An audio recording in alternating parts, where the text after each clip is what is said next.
Pois bem, pessoal, Clube do Livro, mais um encontro.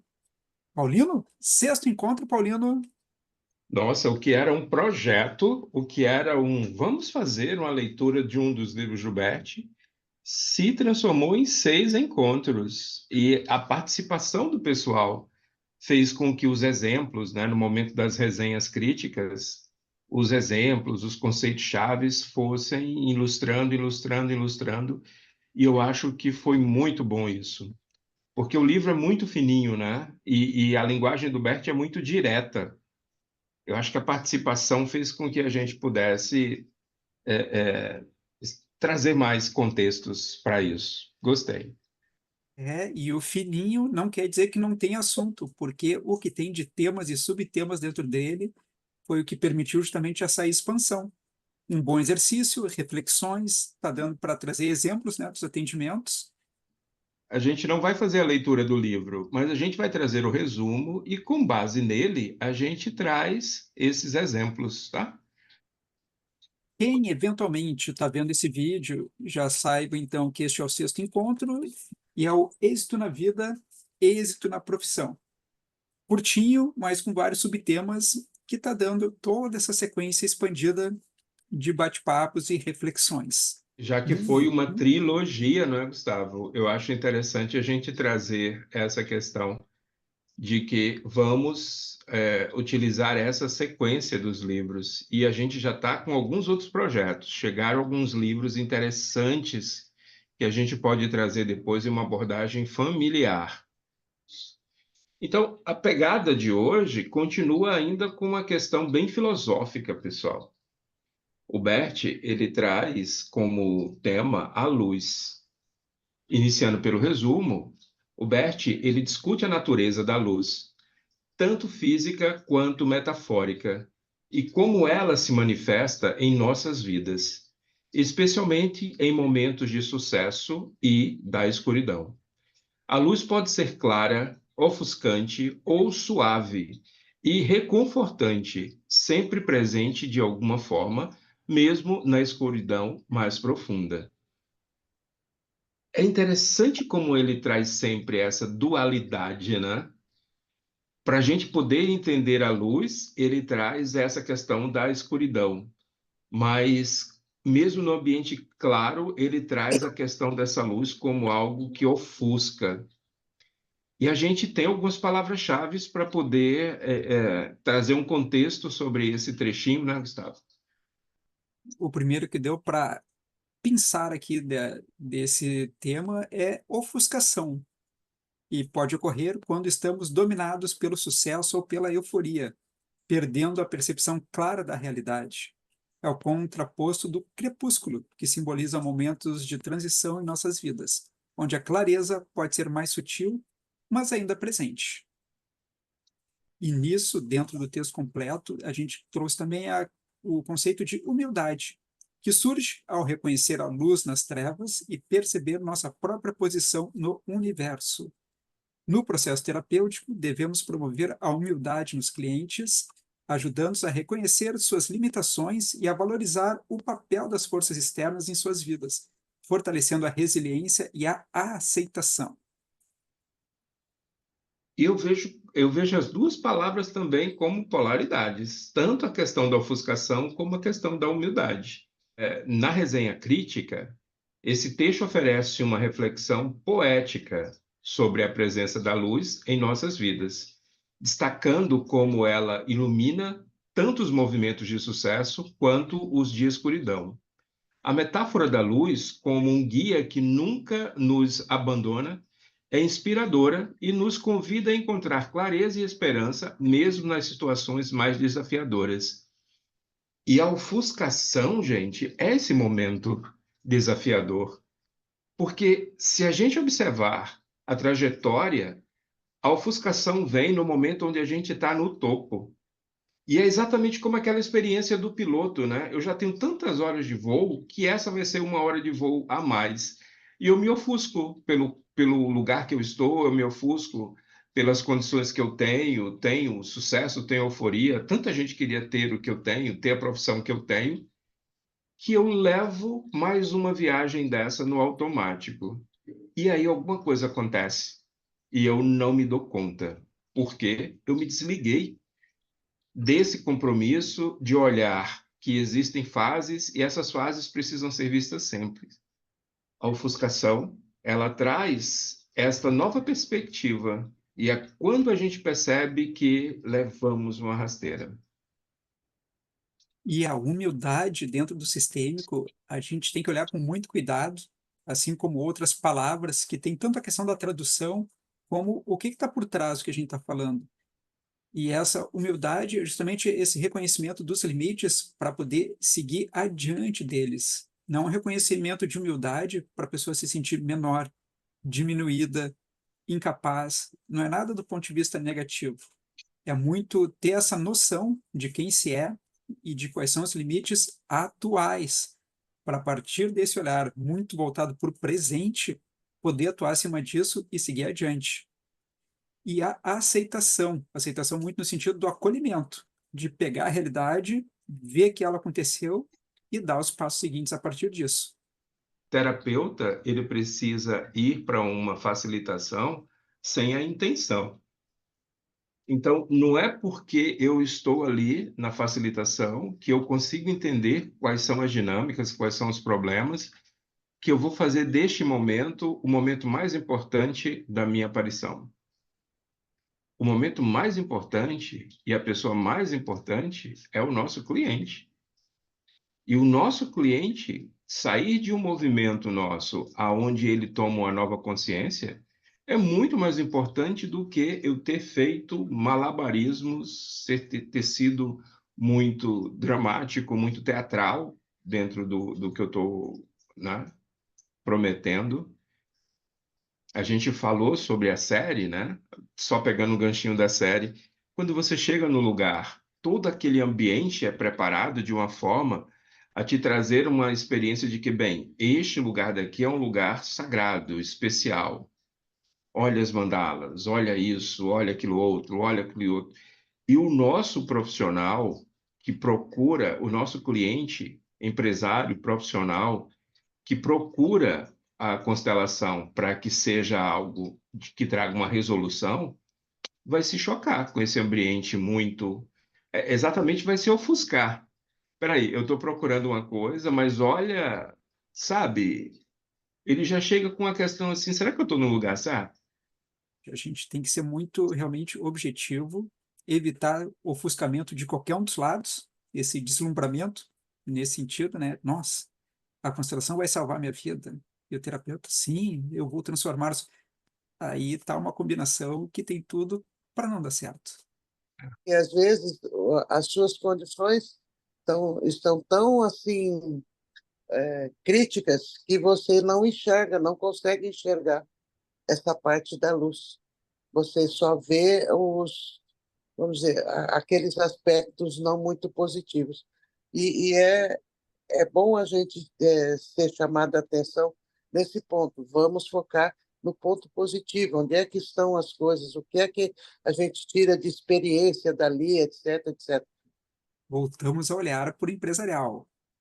Na sequência dos temas, orgulho de proprietário. E no nosso resumo, Bert reflete sobre a importância de se orgulhar das próprias conquistas e compartilhar essa alegria com os outros. Destaca que o orgulho saudável estimula o cuidado e a multiplicação dos êxitos, além de atrair e inspirar outras pessoas. Também aborda o orgulho espiritual e parental, mostrando como esse sentimento pode fortalecer os laços e promover a felicidade coletiva. E os conceitos chaves? Vamos começar por essa alegria de viver, que é descrita como resultado natural do orgulho saudável e do comportamento de conquistas. Aliás, compartilhamento de conquistas.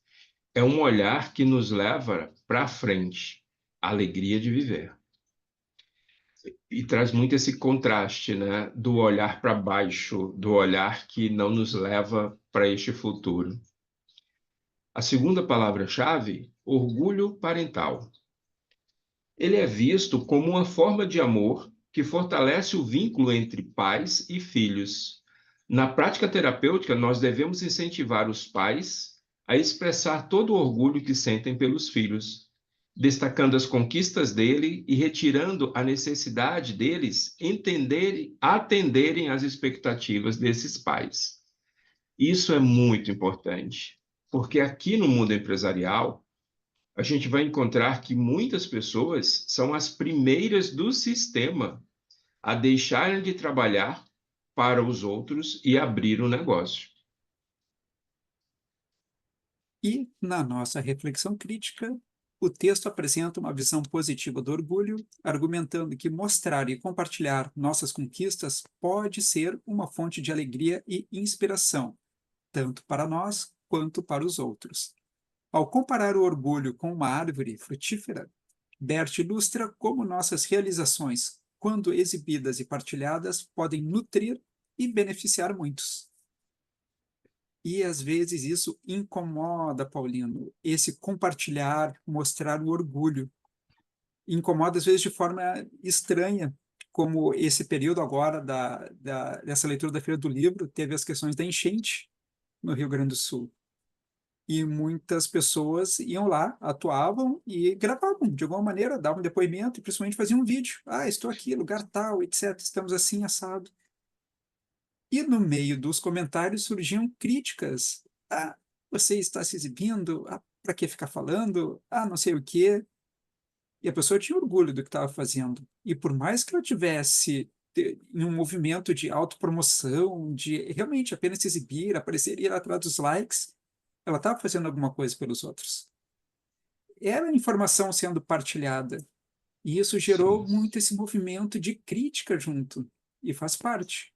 Se ela está fazendo sim. errado, não é o principal. Se ela está se autopromovendo, mas ela estava fazendo alguma coisa. E o fazer algo, talvez, é o que incomode quem estava tecendo as críticas. Porque a visão positiva vai encontrar realmente uma forma de agradecer pelo que estão fazendo, sabe? Enquanto que analisar as coisas como o copo vazio, né? Porque assim, a gente não pode, a gente está falando em termos de orgulho, porque em algum momento a criança esperava a expectativa desses pais em termos de, sabe, eu preciso atender essa expectativa que os nossos pais estão trazendo para a gente. Então, é como a gente faz alguma coisa e é necessário que a gente tenha alguém ali para dizer, olha, tá tudo certo, parabéns, né? Você fez isso, fez isso. Se a gente está nessa postura, a gente ainda está nesse momento de estar com essa energia da criança. Então, é como a gente faz alguma coisa e é necessário que a gente tenha alguém ali para dizer, olha, tá tudo certo, parabéns, né? Você fez isso, fez isso. Se a gente está nessa postura, a gente ainda está nesse momento de estar com essa energia da criança e estar com essa energia de esperar que seja parabenizado, ter essa tapinha nas costas. Porque o maior orgulho que a gente pode ter, gente, é a gente ter a certeza de que de onde a gente saiu para onde nós estamos hoje, houve uma evolução. E aí eu trago esse exemplo do Clube do Livro. De onde a gente saiu, de uma proposta de fazer a leitura e estar hoje, neste último encontro, finalizando o livro, traz esse movimento de dizer, olha, a gente conseguiu, e a gente, de alguma forma, está contribuindo para esse movimento sistêmico, trazendo informações sobre o empresarial. E é uma positividade muito bem embasada e que dentro do ambiente das empresas, para quem tem principalmente alguma posição de liderança, é interessante, quase como um exercício diário, de alguma forma mostrar, comunicar que está tendo orgulho do que está sendo feito. Não é só reclamar, ficar dando ordem, coisa. É preciso ter esse lado, já principalmente como liderança, desse ambiente, dessa psicologia da empresa. Também olhar para os colaboradores com esse respeito, que eles também estão compondo toda essa camada. É. No A dia a dia, conquista se é de esquece, né, Ana? todos, né? A A conquista conquista é de todos. é de todos. E muitas vezes a gente encontra que a conquista é de todos, mas o erro é individual.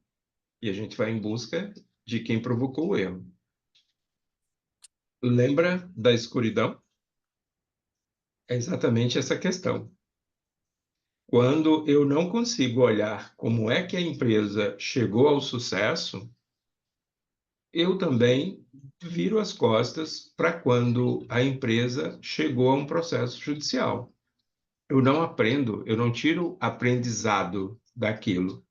Muitas vezes eu vou naquela posição em que eu vou encontrar o empresário naquela posição em que ele responsabiliza o funcionário. Então, o ingrato da situação é o funcionário. Então, a gente precisa esclarecer que a questão do orgulho não é a questão da arrogância. Não é sobre arrogância que a gente está falando. É sobre olhar para o nosso sistema e ter orgulho de que muitos de nós saímos de uma condição de trabalhar para os outros e agora a gente tem a possibilidade de dar emprego. Percebem a diferença? É para se orgulhar. Porque no nosso sistema, alguns tiveram medo. Alguns tiveram medo de tirar férias para não perder o emprego. Imagina de ir para esse lugar de abrir uma empresa e ter como empregar os outros. Uma coisa que a gente observa agora, que a gente passa por esse momento do sistêmico, né? Agora que a gente tem conhecimento desse sistêmico, quando ele fala, né, que os pais precisam dos filhos e os filhos precisam dos pais. Eu me torno contador porque a minha mãe foi contadora. E ela só conseguiu fazer o curso bem no final da vida. Depois dos 60 anos foi que ela entrou na faculdade. Trabalhou uma vida inteira em escritório. Uma coisa que a gente observa agora, que a gente passa por esse momento do sistêmico, né? Agora que a gente tem conhecimento desse sistêmico, quando ele fala, né, que os pais precisam dos filhos e os filhos precisam dos pais. Eu me torno contador porque a minha mãe foi contadora. E ela só conseguiu fazer o curso bem no final da vida. Depois dos 60 anos foi que ela entrou na faculdade. Trabalhou uma vida inteira em escritório. A gente conversava e era interessante quando ela dizia: Nossa, fazer imposto de renda eu não aprendi na universidade. E tinha sido algo que eu tinha aprendido. Mas assim, eu não aprendi na universidade. Mas eu diria para minha mãe: Olha, eu também não aprendi lá, mas hoje eu sei. Não, né? Nesse momento a gente tinha que acolher essa fala. Os dois eram contadores, mas um já tinha um diferencial que o outro não teve oportunidade de ter. Então, o que é que os pais fazem para a gente? Eles fazem com que a gente encontre o nosso caminho. E dentro desse nosso caminho, a gente sim precisa entender quais são as possibilidades, quais são as melhoras que a gente consegue, para que a gente não fique também parado com este tempo, né? As coisas avançam e a gente precisa estar acompanhando isso. O próximo tema, gente, traz essa questão do agora, e avançando com essas questões cada vez mais para a empresa. No resumo, o texto discute a importância de viver plenamente o momento presente, o agora, sem se deixar dominar pelas preocupações do futuro ou pelos sentimentos do passado. Enfatiza que o agora é o único tempo real e que, ao nos centrarmos nele, podemos viver de maneira mais completa e eficaz, influenciando positivamente a nossa vida e a vida e as vidas ao nosso redor. Esse lugar do agora é complicado, porque quando eu trago um exemplo para a gente, porque quando a gente está indo para atender uma empresa, por exemplo, a estrutura que a gente está querendo olhar é a estrutura da empresa. Mas o que a gente observa é que existe um emaranhado, existe uma dinâmica que não está ali na empresa, ela está na família, ou do funcionário, ou do próprio dono, do próprio empresário. E daí aquele movimento que eu queria realizar para o movimento da empresa, é necessário mostrar para ele que ele está seguindo outras dinâmicas. Então, ele não está no agora. ele está em movimentos anteriores do próprio sistema que ele levou para este movimento empresarial. Então, primeiro conceito-chave que a gente traz é o agora. E é exatamente esse ponto de intersecção entre passado e futuro. Mas é onde realmente existimos e atuamos. Estamos em um bom lugar quando, no momento presente, controlamos o estresse, aproveitando ao máximo as oportunidades e as experiências que surgem. Não dá para fugir, pessoal. É realmente muita questão do aqui e agora, mas de forma alguma é para esquecer o passado e não se preocupar com o futuro. Volta um pouquinho no vídeo, vocês vão ver. É ter o passado, ter o futuro, mas sem se deixar dominar por eles. Essa é a diferença. E às vezes é um movimento sutil, que a gente está tão imerso em um lugar que ele é tudo, menos o aqui, menos o agora, que a gente não percebe. A gente pode estar muito acostumado com isso. E, na reflexão crítica, a gente traz o seguinte: o texto aborda de forma perspicaz a essência de viver no presente, argumentando que o agora é o único tempo verdadeiramente existente. Ao sugerir que o passado e o futuro podem distrair e paralisar, Bert incentiva uma atitude de presença plena, livre de preocupações e arrependimentos. A prática de viver plenamente no agora requer disciplina e autoconhecimento. A palavra da moda é ansiedade. E o que vai ser essa ansiedade? Essa ansiedade é o medo pelo resultado de algo que ainda vai acontecer. Então, como eu não sei, como eu não tenho controle, como eu não me preparo para o que vai acontecer, eu crio uma ansiedade. Eu crio uma questão que me tira completamente do aqui e do agora. Eu não consigo realizar as tarefas que eu estou fazendo porque eu estou preocupado com o que vai acontecer lá no futuro. E tem um detalhe, gente. Pode não acontecer. Percebe? Se a gente foge de olhar para essas questões que nos preparam para os desafios da vida, a gente foge desse futuro. E depois pode não dar tempo. Ao ponto de que o passado também é uma grande armadilha. Em nossos atendimentos, a gente faz questão de não fazer anamnese. E quando a gente vai para esse movimento do cliente, o que a gente vai perceber é que em algum momento ele não conhece as constelações. Então a gente precisa trazer um contexto sobre isso, sobre o movimento das constelações. Mas esse movimento faz com que ele possa entender que o tema que ele traz agora, pelo menos por a gente, vai ser acolhido de uma forma que a gente pergunta: no final desse encontro, qual olhar, qual solução, o que você gostaria que ficasse claro? E a gente está convidando a ele a olhar para este momento futuro que vai acontecer daqui a pouco. Não é esse futuro que traz ansiedade, mas é um futuro que a gente está dizendo para ele que vai depender do agora que a gente está fazendo. Então a gente chama ele para o agora. A gente tem uma missão de deixar isso claro. Então a gente vem para esse momento agora. O que a gente vai encontrar muito é a pessoa contando as histórias do passado e muitas vezes para justificar o fato dele estar onde ele está, dele não conseguir avançar. E o que é que a gente faz, Gustavo, quando vem as historinhas? Olha, a gente tem tanto a questão técnica de pedir uma pausa sistêmica para o cliente não se estender, e a gente tem esse ponto de dizer para ele, sim, cliente, a gente entende. E o grande convite é alargar as possibilidades do próximo passo. Porque tem questões que a gente não vai achar não a solução em si, mas o porquê que as coisas chegaram até ali. Muito mais importante vai ser essa revisita, essa ressignificação para liberar ele para o próximo passo. Essa questão do agora, às vezes a pessoa não consegue acessar esse movimento de transição, de definir um caminho, porque, como a gente trouxe nos encontros passados, tem muita questão da consciência, as permissões, as crenças, e tudo isso vai estar atrapalhando, permitindo que, ou não, que ele dê os passos, ou condicionando que ele só dê passos em direções totalmente disfuncionais.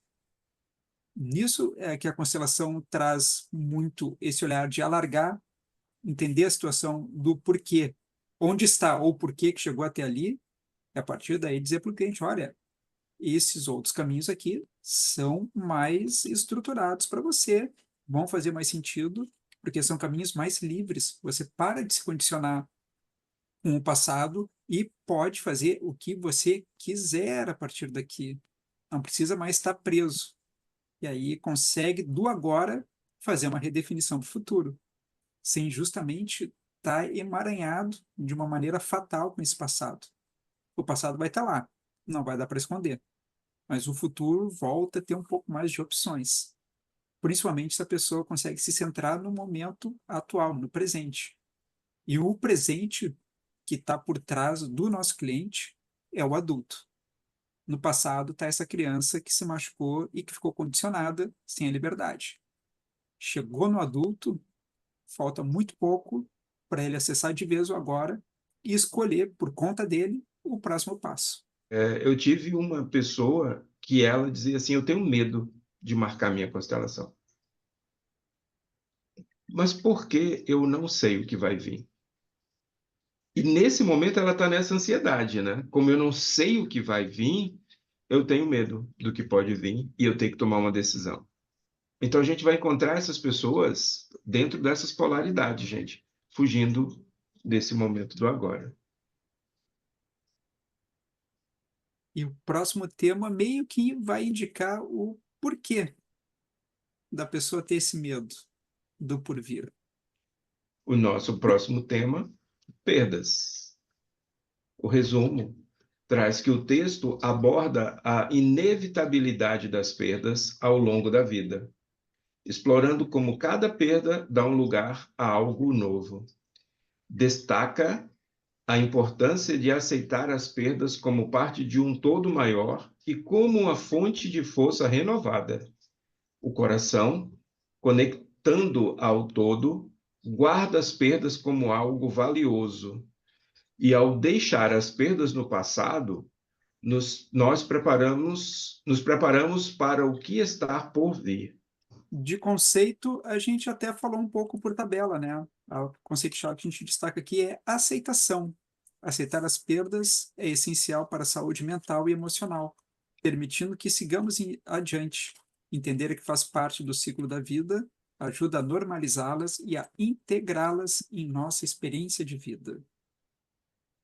E aqui as perdas, a gente falou do passado, a gente falou do futuro no tópico anterior, né, do questão do agora, e as perdas, elas vão ter essa questão, elas vão estar no antes e vão estar no depois também. E o que pode paralisar é o medo de tomar a decisão e o medo de perder algo. Mas a vida é assim, alguma coisa entra, outra sai, para a gente poder ter essas coisas de ciclo. E a aceitação é o acolhimento de que esse é o movimento. Tem o ditado, acho que ele tem uma pegada oriental, né? Que a única coisa constante é a mudança. E a gente não pode brigar com isso. Brigar com isso vai ser perder tempo e ficar escorregando para fora do aqui e agora. Dentro da nossa reflexão, o texto oferece uma reflexão poética e filosófica sobre o conceito de perda. Inspirando-se em Rainer Maria Rilke, Bert sugere que as perdas são inevitáveis e constantes, mas também são precursoras de novos começos. A visão de que o coração mantém essas perdas de forma preciosa e que devemos deixá-las no passado para seguir adiante é tanto reconfortante quanto desafiadora.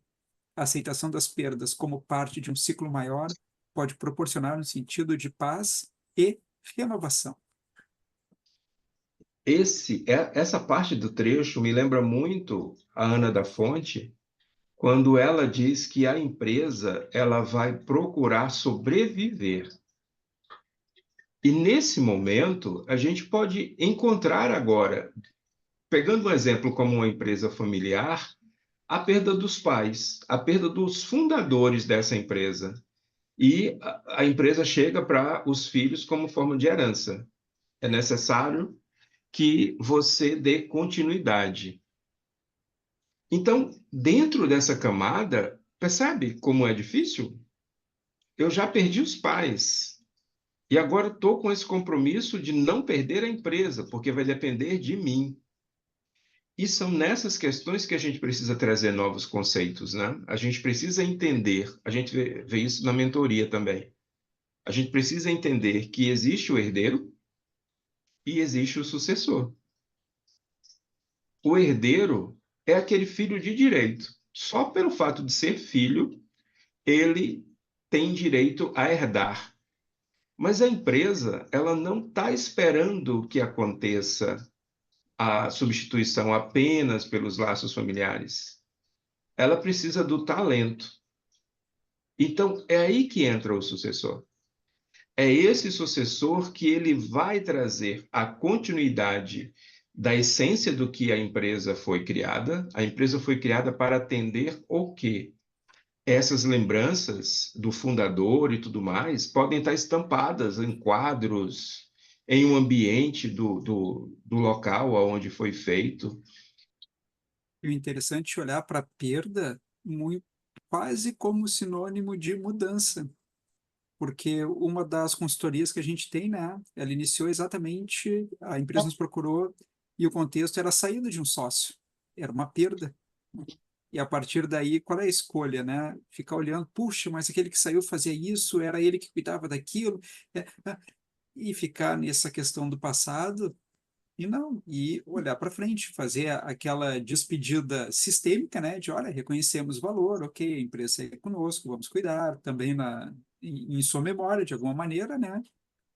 E as tarefas que você fazia, é a gente que vai dar conta, porque senão a coisa pode ficar muito presa. Funcionários podem ficar olhando para essa saída e ao invés de continuar olhando para a empresa, fica olhando para quem saiu, às vezes entrando na posição de justiceiro.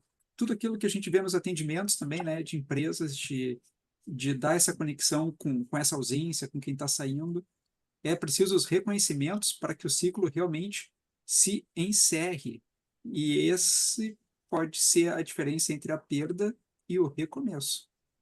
Quem fica só com a questão da perda e todo o lado negativo vai ficar com esse vínculo pendurado, não vai conseguir olhar para o presente, e se a gente não olha nem para o presente, não vai conseguir nem olhar para o futuro. E aí a empresa, a liderança pode perder toda essa força anímica, funcionários, sabe? Fica aquele clima estranho até que se volte a olhar novamente por aqui agora, tudo se recomponha, reconhecimentos precisam ser feitos, ok, despedidas que precisam ser feitas. O que eu acho bonito na constelação, e aí eu me remeto à minha primeira constelação, foi quando a gente muitas vezes recebe o nosso cliente fala, né? Eu estou passando por um luto porque eu perdi meu pai, eu perdi minha mãe, perdi marido, eu perdi. E o movimento sistêmico, trazendo essas representações, traz um representante. Então, quando no meu primeiro movimento sistêmico tinha um representante do meu pai, da minha mãe, da minha madrinha, das minhas irmãs, aquilo foi tão incrível, porque eu falei e abracei a representante da minha mãe e eu senti toda a emoção de estar fazendo isso realmente com a minha mãe. E a partir desse momento, a gente consegue entender que o local onde a gente parou foi o local da dor. Então, tudo que a gente viveu antes disso, a gente esqueceu, porque o nosso lugar onde a dor ficou foi no movimento da morte. Então, o agora que a gente diz está lá nesse passado, está nesse momento da morte. E isso não me faz seguir para frente e não me faz lembrar das coisas que a gente tinha vivido ano passado.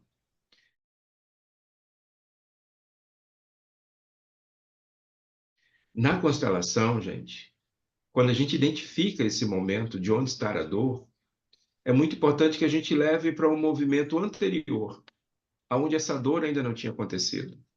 Então, quando eu consigo falar, nesse meu exemplo, com a minha mãe, eu não estou mais olhando para aquela morte dela, do meu pai. Eu estou olhando para o momento em que a gente tinha essas conexões. E depois que o terapeuta conseguiu essa conexão que eu precisava, me trouxe para o momento do agora. Então eu volto para o agora, dando um novo lugar para o meu pai, dando um novo lugar para minha mãe, que é no meu coração. Então aquele peso da morte, aquela fala de que eu perdi eles, deixa de existir por conta deste movimento terapêutico. E quando eu vi e vivi isso, eu disse, é isso que eu quero. E aí vem esse grande desafio, né? Como é que um contador vai trabalhar com emoções, trabalhar com essas questões mais pessoais? A gente vai lá e estuda e se prepara para ter esse movimento. Eu saio da dor, saio do trauma e vou para este movimento que me leva para um futuro aonde me torno um terapeuta. Muitas vezes, Paulino, a pessoa não consegue entender o que é sair dessa dor. Como é sair dessa dor? Por exemplo, eu perdi uma pessoa e aquela empresa era dela, então ela administrava de X forma, então eu vou deixar tudo como ela queria, vai continuar tudo como ela deixou. Eu não vou mexer em nada. Aí eu estou lá na dor do quando o fato ocorreu, né? Sim, Então presa ainda nessa dor. eu preciso perceber que tudo bem. Ele foi o fundador, ele que criou a empresa, ele que fez tudo, só que a coisa mudou, o mundo girou e eu como administradora dessa empresa, eu preciso ver que eu estou num novo momento, perceber o quando eu estou na dor e quando eu não estou, eu acho um ponto bem chave e o Bert coloca isso também, né? Sim, que é assim, o herdeiro, ele não vai sair da dor. O herdeiro, ele vai chorar, vai, sabe? Ele não vai sair da dor. Agora, o sucessor vai. Uhum, Quando o sucessor olha que a empresa depende dele sair dessa dor para dar uma continuidade, para dar uma sequência, ele vai. Porque uhum, senão, o herdeiro diz: vende tudo e me passa só o dinheiro. uhum, E o dinheiro que chega não tira ele da dor. uhum, Não tira ele da dor. Entende que o movimento em relação a essa perda não será recompensado? uhum, A gente não consegue recompensar, gente, essa dor. O que a gente consegue nesse momento quando a gente consegue, é quando a gente, desta perda, a gente dá um lugar para algo novo. Quando esse novo movimento surge, aí a gente sim diz, olha, realmente foi preciso perder para poder conquistar. Olha, a uhum, gente já teve alguns clientes que olharam muito para o financeiro das suas empresas, sabe? E como funcionários. E chega um ponto em que a gente precisa trazer para ele que tudo bem, mas e qual foi o preço que você pagou? Qual foi o preço que a empresa te exigiu para que você tivesse essa alta performance? E ele uhum, percebe que foi a ausência dos familiares, foi dar um conforto para os filhos, mas não ver os filhos crescerem. Percebem? uhum. Sim. Perdas, perdas. Ela pode estar muito contaminada quando o empresário está levando de casa questões e acaba projetando na empresa. Aquele funcionário que já não dá mais certo, que não está dando, inclusive dentro de um dos atendimentos, né, dando desfalque na empresa, e fica aquela coisa de um demite, não demite, e essa perda está tão difícil, mas por quê? Se tecnicamente, né, poxa, oh, fez errado aqui, inclusive questão de legislação, desequilibrou, tchau, tchau para ti, justa causa. É porque essa perda estava com uma camada de uma projeção familiar. A pessoa olhava esse colaborador e jogava para ele características de um familiar, de um parente. Tirar da empresa um parente é uma coisa, tirar um colaborador normal é outra. Era um colaborador normal, mas sistemicamente estava com essa camada por cima. E a pessoa consegue enxergar o tanto que ela estava misturando, e aí ficou muito mais fácil essa perda virou exatamente um próximo movimento. Bota uma questão dentro de um ciclo. Normalizou. Não precisa mais ficar carregando, postergando, principalmente, porque aí estava botando um desequilíbrio e influenciava, começa a espalhar para outras áreas da empresa, do tipo, qualquer um faz o que quer e está tudo bem, sabe? Ter não ter esse olhar sistêmico pode abrir margem para todo esse efeito cascata e pode ser um movimento muito fatal, porque aí a empresa pode ir lomba abaixo e não se recuperar mais. Fica muito claro quando a gente está no lugar errado, porque a gente não tem condições de decidir sair deste lugar, sair deste momento agora. E assim, sou eu que tenho que fazer isso. Olha, ficou para mim fazer isso. Como é que eu vou, né, negar? Então, existe um sacrifício onde eu abro mão dos meus sonhos, do que eu quero fazer, para poder atender isso. Mas isso ficou claro, que com a terapia a gente consegue resolver. Vocês já viram alguém pedir dinheiro ao banco quando tem dinheiro? É o momento da plenitude que o Bert traz. Dentro do resumo, o texto aborda a natureza da plenitude como um estado de constante renovação e transbordamento. A plenitude humana é comparada ao fluxo do amor que não conhece carência e se renova continuamente. Quando nós transbordamos nessa plenitude, compartilhamos nossos êxitos e alegrias com os outros, fortalecendo a vida e criando conexões significativas. Em contraste, tentar reter e convencer para nós mesmos os resultados em esvaziamentos e perdas. Então, o que é esse momento de plenitude? É esse momento em que a gente está trazendo a nossa experiência, usar só um exemplo. A gente está dizendo como é que a gente faz isso no set de atendimento com o nosso cliente, e a gente está preocupado em que, mas vão roubar a nossa ideia, sabe, vão fazer. Gente, isso é olhar para a escassez. Olhar para a plenitude é o momento em que você é tão grato por tudo aquilo que você recebeu, que você busca de alguma forma compensar, agradecer. Então, todos nós estamos em equilíbrio quando a gente, além de atender o nosso cliente que consegue pagar, a gente também atender e fazer atividades para clientes que não conseguem ainda, mas que eles podem ter acesso ao que a gente está fazendo. Fui claro? Ficou claro este exemplo? Uhum. Sim, ficou. Está claro. Porque quando eu só entrego,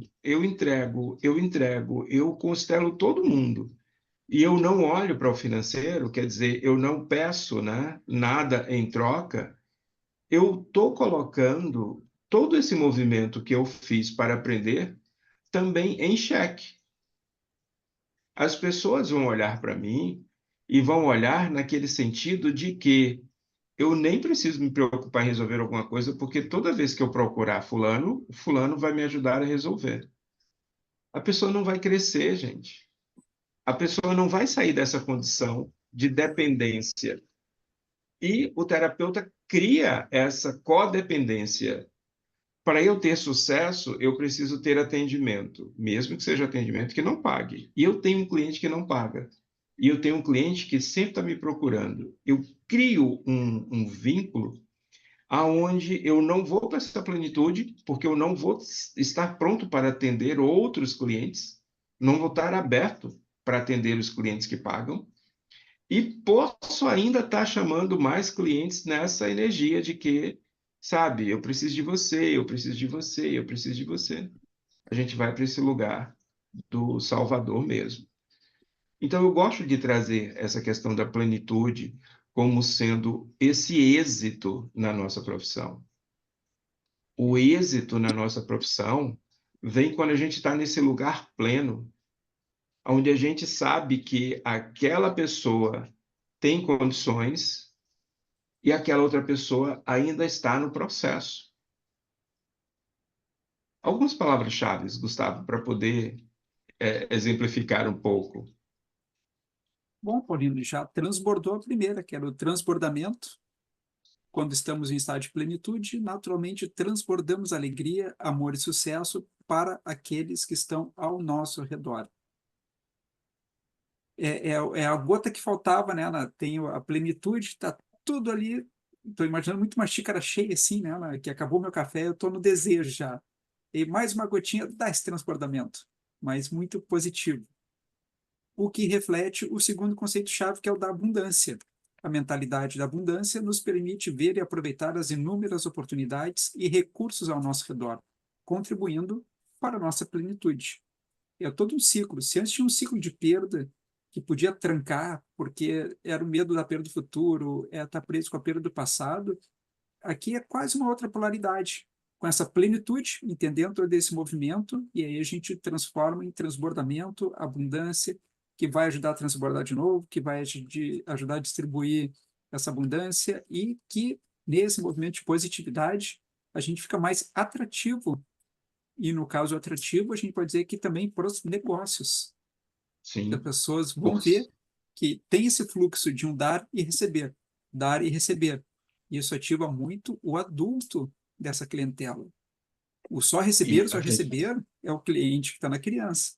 Só dar é o adulto, o terapeuta, o empresário que está no Salvador. Tem que ter esse equilíbrio. e é interessante o empresário, né? Porque a gente saiu daquela condição de que o sucesso é de todos, mas o erro é individual. O erro também é de todos, porque nós fazemos parte desse momento, desse sistema, dessa empresa. Se a empresa perde, todos nós perdemos. Então, o erro não é de um setor, o erro não é de uma pessoa, o erro é de todos.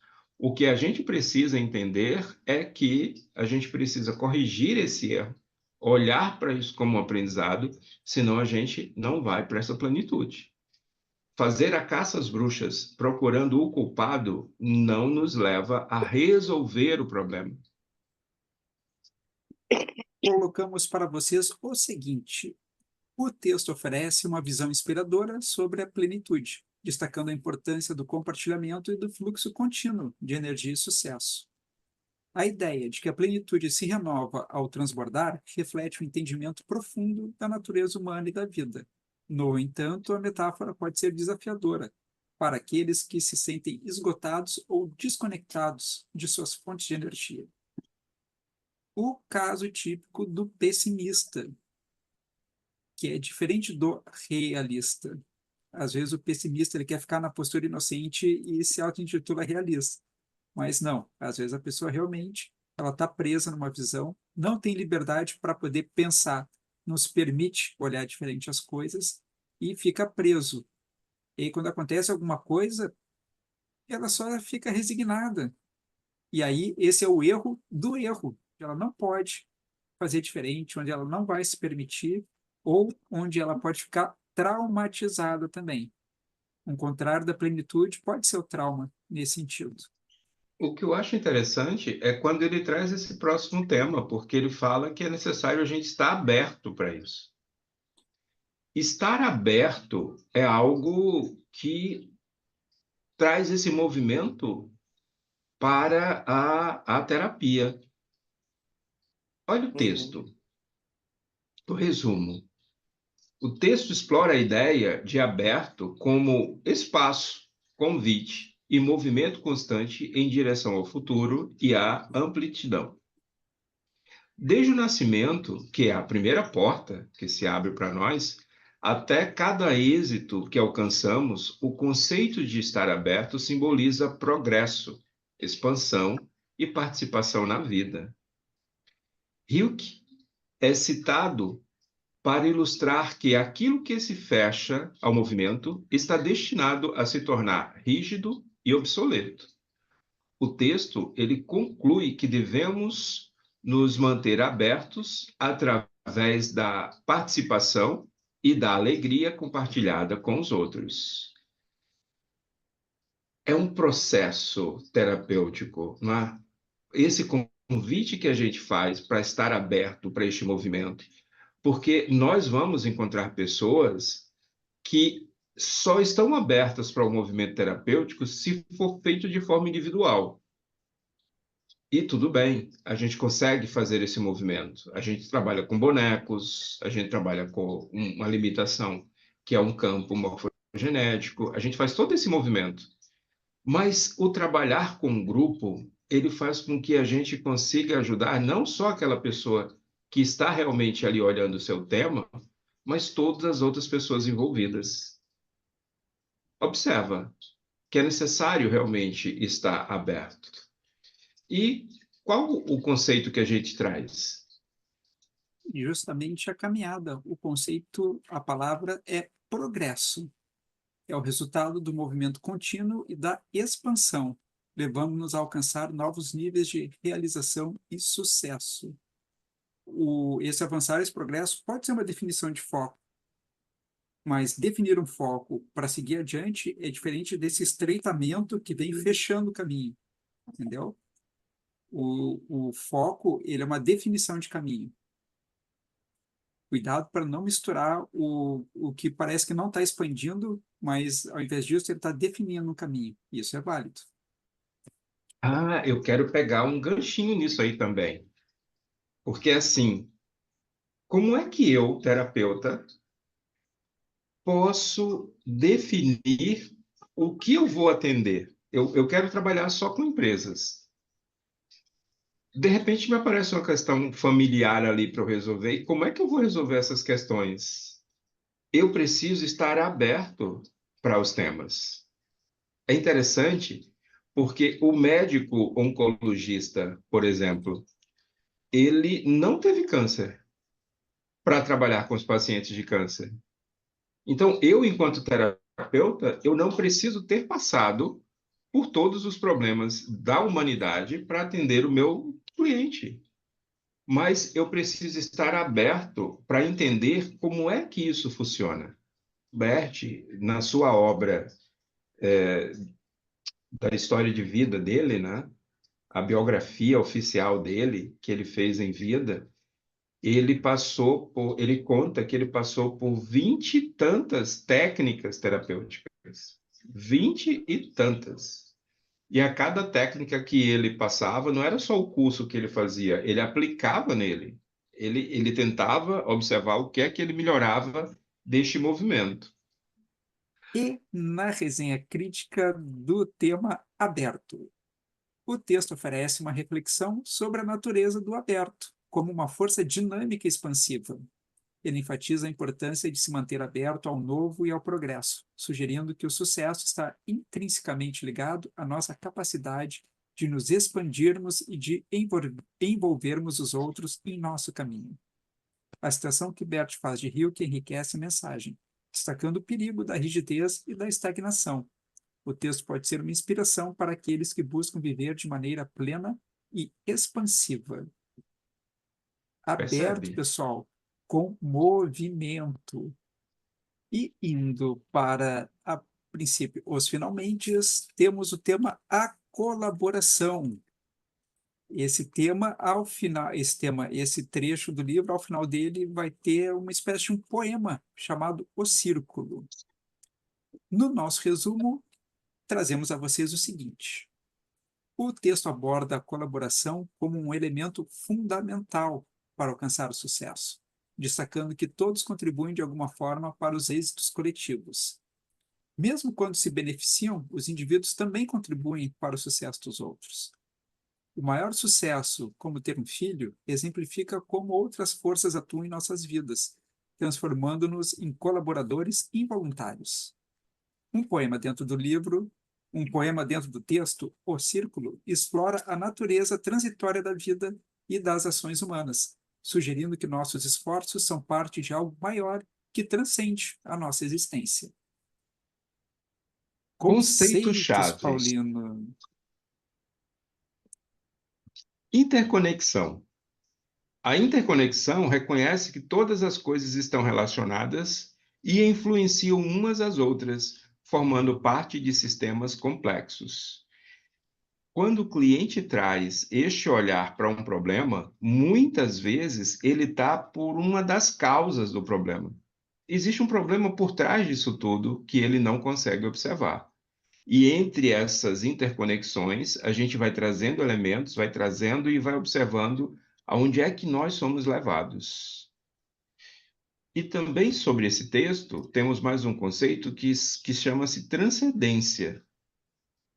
A transcendência explica uma experiência ou estado que vai além do físico ou material, alcançando um nível de mais elevado de compreensão ou consciência. É interessante, né?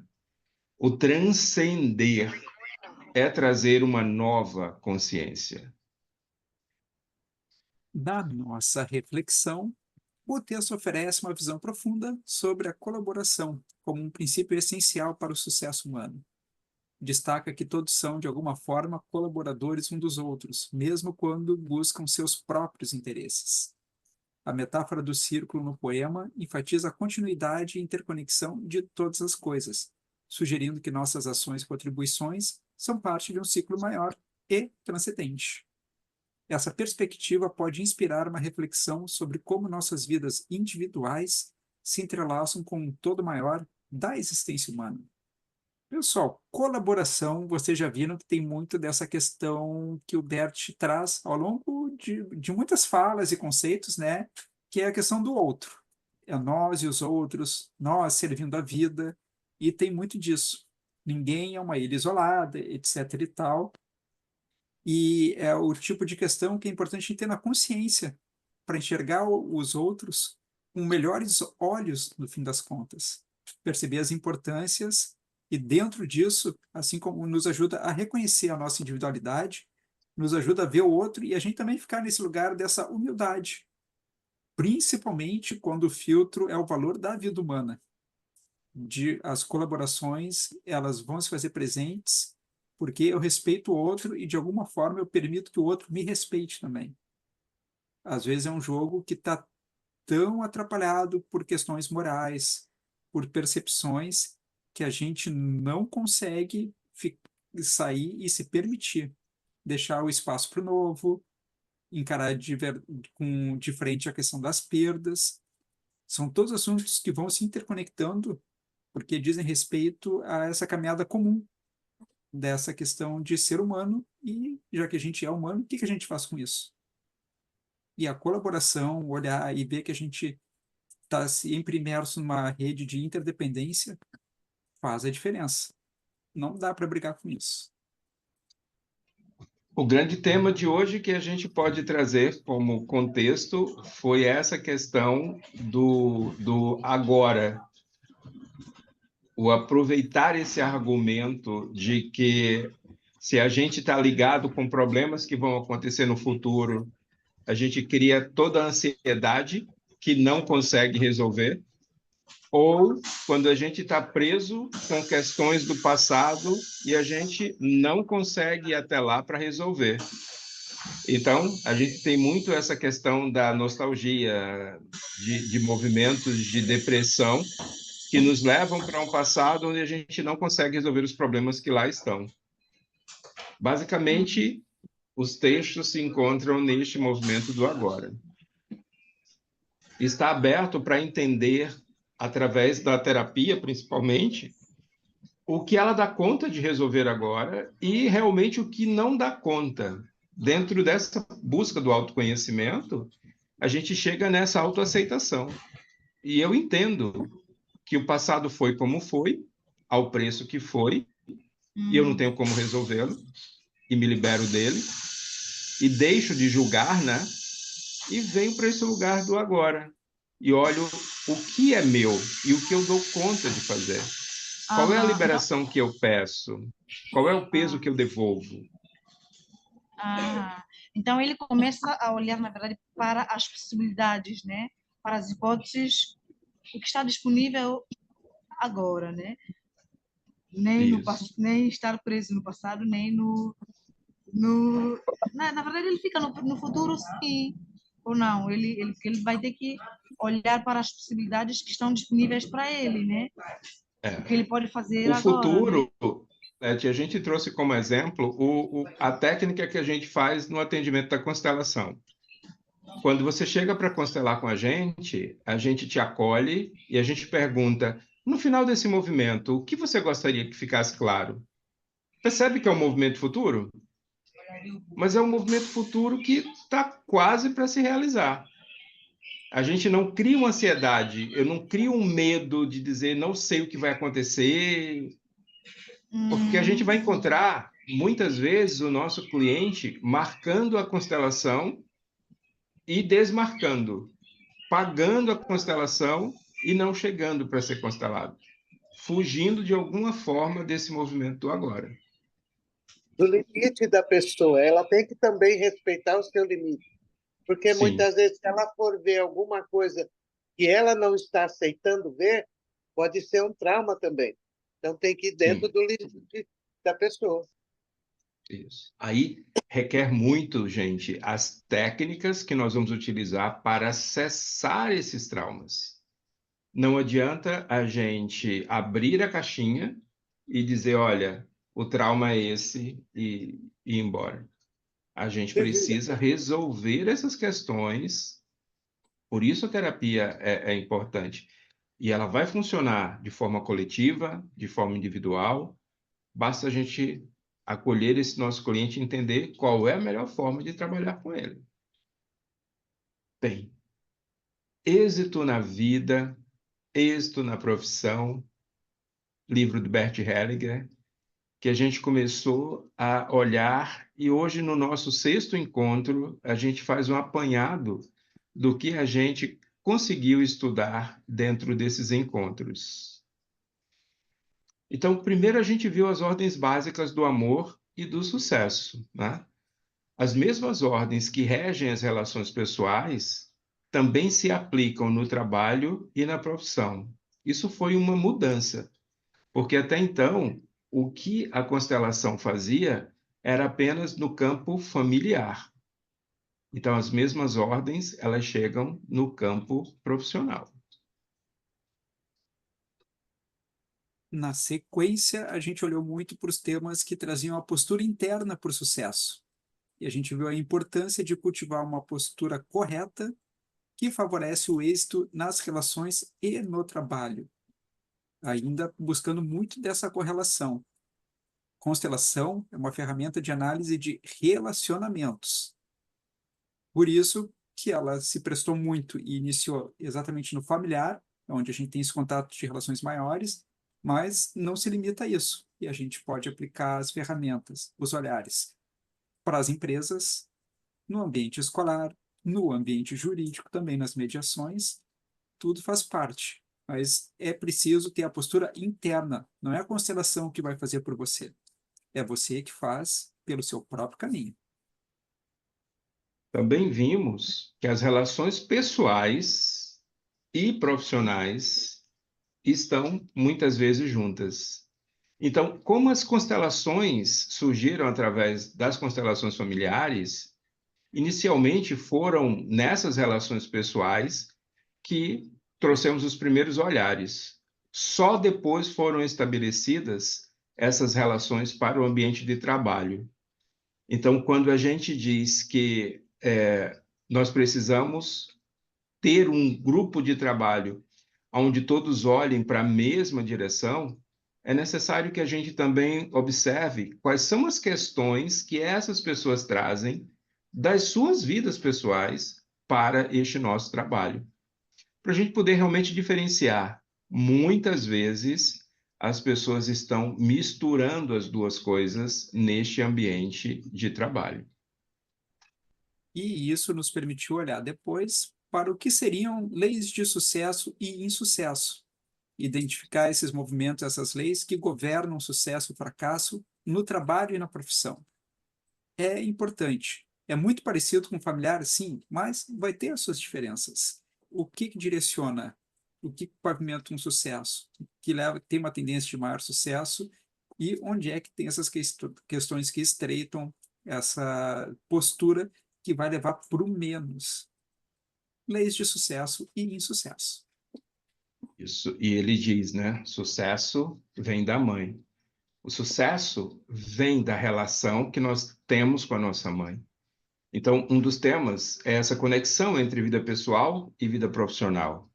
O livro, ele destaca a conexão intrínseca entre o sucesso da vida pessoal, quer dizer, a nossa relação com a nossa mãe, e a nossa vida profissional.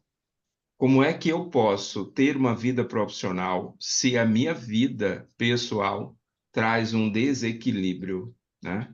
Eu levo esse desequilíbrio para as minhas relações profissionais também. Nos olhares de hoje, a gente começou a ver muito o que fazer com tudo isso. Ou seja, como é que a gente aprende e o que a gente faz com essa sabedoria. Ela tem que ser uma sabedoria aplicada. E nisso a gente pode dizer que o livro é visto como um manual de sabedoria aplicada, focado no sucesso profissional, mas abrangendo também a sabedoria da vida. E isso faz muito parte desse primeiro livro do Bert, porque ele é muito a ponte entre toda a parte terapêutica familiar que ele vinha trazendo e como começar a transformar isso para uma linguagem e apresentar para um universo mais corporativo, para organizações. E que a gente fez um balanço, trazendo um pouco do que a gente tem nos atendimentos, vendo o que vocês traziam das histórias pessoais também. Tudo está junto dentro desse grande conceito de aplicação desse conhecimento, dessa sabedoria aplicada. E nós queremos agradecer demais a participação de vocês no Clube do Livro. A nossa gratidão a cada um que teve, né, nesses encontros tão especiais, contribuindo com esses exemplos, com essas histórias de vida. E também para quem está acompanhando isso através do YouTube, que nós estamos disponibilizando, é o nosso primeiro projeto, primeiro grande projeto no YouTube, como contribuição, né, a nossa contribuição para as constelações. Nós agradecemos profundamente pela participação de cada um. Essas discussões enriqueceram demais o nosso crescimento. O Meta trabalha com atendimentos, tanto no nível familiar como no empresarial. Acessa por ali as informações das redes sociais, nossos contatos, grupo de WhatsApp, etc. Fica bem à vontade para se envolver com a Meta. Tá no nosso horizonte exatamente o segundo livro dessa trilogia das Ordens do Sucesso, que é o Histórias de Sucesso na Empresa e no Trabalho. Esse livro que a gente encerra trouxe uma história, uma citação de um atendimento que o Bert fez. Mas esse segundo livro realmente trazem as histórias de cursos que ele aplicou em Hong Kong, através do mundo. Ele vai trazendo agora esses focos mais empresariais para o nosso segundo livro. Pessoal, Boa tarde aí para até vocês. os próximos encontros. Gratidão, gente.